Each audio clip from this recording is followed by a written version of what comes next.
Assalamualaikum warahmatullahi wabarakatuh. Bismillah walhamdulillah wassalatu wassalamu ala Rasulillah wa ala alihi wa ashabihi wa man tabi'ahum bi ihsanin ila yaumiddin. Amma ba'du. Ikhwah dan juga akhwat, a'azzani Allah wa iyyakum. Berjumpa kembali dengan ana Hafiz Abdurrahman Abu Aiman, masih dalam pelajaran doa dan zikir. Pada kesempatan kali ini masih dalam muqaddimah, ana ingin menjelaskan tentang beberapa syarat agar doa kita diijabah atau dikabulkan oleh Allah Subhanahu wa taala.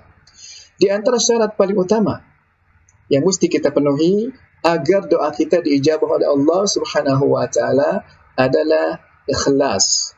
Maksudnya adalah kita hanya berdoa kepada Allah Azza wa Jalla. Maka kita tidak berdoa kepada malaikat. Kita tidak meminta kepada orang-orang yang sudah meninggal. Kita tidak meminta kepada jin dan kepada makhluk-makhluk yang tidak dapat menolong kita. Di samping itu pula, agar doa kita dikabulkan oleh Allah Subhanahu wa taala, maka kita tidak boleh menyekutukan Allah. Kita tidak boleh menyembah selain Allah Azza wa Jalla. Seperti kita tidak boleh menyembelih untuk selain Allah, dan juga amalan-amalan syirik lainnya harus kita tinggalkan agar doa kita dikabulkan oleh Allah Subhanahu wa taala. Karena di antara yang menyebabkan doa kita terhalang dari ijabah atau tidak dikabulkan oleh Allah adalah karena kita memiliki banyak dosa. Dan sebesar-besarnya dosa adalah kesyirikan, yaitu menyekutukan Allah Azza wa Jalla. Kemudian, di dalam berdoa, kita pun harus berdoa dengan niat ibadah kepada Allah Azza wa Jalla. Ya, kita tidak boleh berdoa hanya untuk sekedar bermain-main saja, tidak sungguh-sungguh. Di dalam berdoa, kita harus berniat bahwa doa kita itu adalah ibadah kepada Allah Subhanahu wa taala, bukan agar dipuji oleh manusia, agar dikatakan bahwa kita hafal doa yang panjang-panjang misalnya, ya, atau agar dikatakan bahwa kita adalah orang yang alim misalnya. Tidak seperti itu. Kemudian juga kita tidak boleh berdoa agar mendapatkan balasan dari manusia, agar dibayar oleh manusia misalnya. Tidak, kita berdoa adalah untuk Allah Subhanahu wa taala. Dan doa dikatakan ikhlas adalah saat kita berdoa dengan sungguh-sungguh, meminta kepada Allah Azza wa Jalla. Kita tidak bermain-main. Dan kita pun menghadirkan rasa takut kita kepada azabnya Allah Subhanahu wa taala. Di samping kita juga menghadirkan rasa harap kita terhadap ridhanya Allah Subhanahu wa taala. Jadi singkatnya, ibadah doa kita dikatakan ikhlas. Yang pertama, niat doa kita adalah ibadah karena Allah. Kemudian juga jangan sampai kita berdoa supaya dilihat oleh manusia atau supaya kita mendapatkan apresiasi bayaran dari manusia. Lalu kemudian kita saat kita berdoa harus menghadirkan rasa takut kita kepada azab Allah. Di samping itu pula kita harus betul-betul mengharapkan ridha dan juga rahmatnya Allah Subhanahu wa taala. Allah Subhanahu wa taala berfirman di dalam surat Ghafir ayat 14, "Fad'ullaha mukhlishina lahuddin." Hendaklah kalian beribadah kepada Allah atau berdoa kepada Allah Subhanahu wa taala mukhlishina lahuddina, dengan memurnikan ad-din, memurnikan ibadah itu hanya bagi Allah Subhanahu wa taala, walau karihal kafirun, walaupun orang-orang kafir tidak menyukainya. Ini adalah di antara ayat yang menunjukkan wajibnya kita bersikap ikhlas dalam setiap ibadah kita, termasuk di antaranya adalah saat kita berdoa. Yakni ibadah kita harus karena Allah Azza wa Jalla. Doa kita harus karena Allah Azza wa Jalla, bukan karena kita mengharapkan imbalan dari manusia, bukan karena kita supaya dipuji oleh manusia. Kemudian, syarat yang kedua agar doa kita diijabah atau dikabulkan oleh Allah Subhanahu wa taala adalah al-mutaba'ah atau ittiba. Maksudnya adalah dari sisi cara kita berdoa harus sesuai dengan tuntunan atau contoh dari Rasulullah sallallahu alaihi wasallam. Alasannya adalah karena ad-du'a huwal ibadah. Doa itu adalah ibadah. Sedangkan semua ibadah tidak akan diterima oleh Allah Subhanahu wa taala kecuali apabila memenuhi dua syarat utamanya.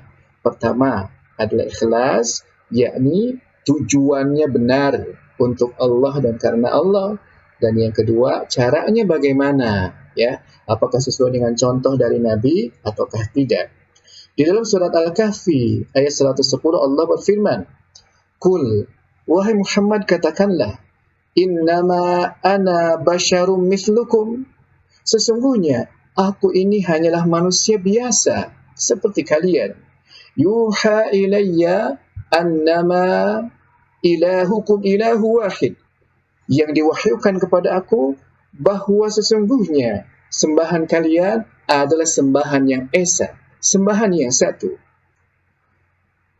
Faman kana yarju liqa'a rabbih, maka siapa saja yang berharap berjumpa dengan Allah Subhanahu wa taala, falyamal amalan salihah, maka hendaklah dia beramal dengan amalan yang salih. Wala yusyrik bi ibadati rabbih ahada, dan jangan sekali-kali dia menyekutukan Allah di dalam ibadah dengan apapun atau dengan siapapun. Yang perlu digarisbawahi dari ayat yang tadi Ana bacakan adalah tentang siapa yang ingin berjumpa dengan Allah Subhanahu wa taala, tentunya berjumpa dalam keadaan diridai oleh Allah Subhanahu wa taala, falyamal amalan salihah, maka hendaklah dia melakukan amal salih. Pertanyaannya, amal disebut amal salih itu amalannya seperti apa? Maka jawabannya, amal itu tidak dikatakan salih kecuali memenuhi dua syarat utamanya. Yang pertama, dari sisi tujuan, dari sisi maksud atau niat adalah karena Allah Azza wa Jalla. Tidak ada riya di situ. Tidak ada sum'ah, ya.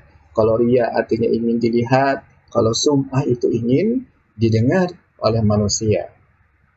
Kemudian caranya adalah sesuai dengan tuntunan Rasulullah sallallahu alaihi wasallam. Kalau salah satu dari dua syarat ini tidak terpenuhi, maka suatu amalan tidak dikatakan amalan salih. Seseorang ibadah karena Allah, ikhlas, tapi misalkan caranya salah. Misalnya dia salat zuhur 5 rakaat. Rasulullah salat zuhurnya hanya 4 rakaat saja. Maka saat seseorang salat zuhur 5 rakaat, walaupun dia ikhlas karena Allah, maka amalannya tidak akan diterima. Kenapa? Karena tidak mutaba'ah, tidak sesuai dengan contoh dari Rasulullah sallallahu alaihi wasallam. Dan juga saat seseorang beribadah sesuai dengan contoh dari Rasulullah sallallahu alaihi wasallam, namun tujuannya keliru, niatnya salah, itu pun sama, tidak akan diterima oleh Allah Azza wa Jalla. Seseorang benar salat zuhurnya 4 rakaat, tapi dia salat zuhur semata-mata karena disuruh oleh orang tua. Dia bukan karena menginginkan pahala dari Allah, bukan karena takut azab Allah, bukan juga karena sebagai ungkapan cinta dan syukur dia kepada Allah. Maka walaupun salat zuhurnya sesuai dengan tuntunan Nabi, maka tidak akan diterima oleh Allah Azza wa Jalla. Rasulullah sallallahu alaihi wasallam bersabda dalam hadis yang sahih yang diriwayatkan oleh Imam Muslim, "Man ahdatha fi amrina hadza ma laysa minhu fa huwa raddun." Kata Nabi, man ahdatha, siapa yang mengada-ada, fi amrina, dalam urusan kami, ma laysa minhu, sesuatu yang bukan bagian dari urusan kami itu, fahuwa raddun, maka orang itu tertolak. Pertanyaannya, urusan Nabi itu berkaitan dengan apa? Apakah berkaitan dengan perkara agama atau berkaitan dengan perkara dunia? Maka jawabannya adalah urusan Nabi itu adalah perkara-perkara yang berkaitan dengan agama, ya. Jadi yang tidak boleh mengada-ada, yang tidak boleh memunculkan perkara baru adalah dalam perkara agama. Adapun kalau dalam perkara duniawi maka tidak masalah, karena Nabi diutus oleh Allah Azza wa Jalla untuk menjelaskan perkara-perkara yang sifatnya adalah berkaitan dengan agama, ya. Adapun misalkan tentang bagaimana cara membuat kereta api, ya Nabi tidak bisa. Karena Nabi bukan diturunkan untuk menjelaskan cara membuat kereta api. Atau misalkan kita saat ini kalau mau umroh ataupun haji ke Baitullah, kita tidak mengendarai unta, tapi kita naik pesawat. Maka itu tidak masalah. Ya, karena masalah pesawat itu adalah perkara duniawi. Tapi tentang salat, tentang doa, tentang salawat, tentang haji, tentang umroh, ya, tata caranya, maka itu harus sesuai dengan tuntunan Rasulullah SAW. Nah, bagaimana kalau seseorang di dalam ibadahnya malah mendatangkan perkara yang baru? Nabi tidak mengajarkan, malah dia melakukannya. Atau Nabi mengajarkan, lalu kemudian diubah oleh dia, ditambah atau dikurangi. Maka apa kata Nabi? Fahuwa raddun, maka orang itu mardud, tertolak. Maka dia tidak akan mendapatkan pahala dari Allah Subhanahu wa ta'ala. Walaupun tujuannya benar karena Allah.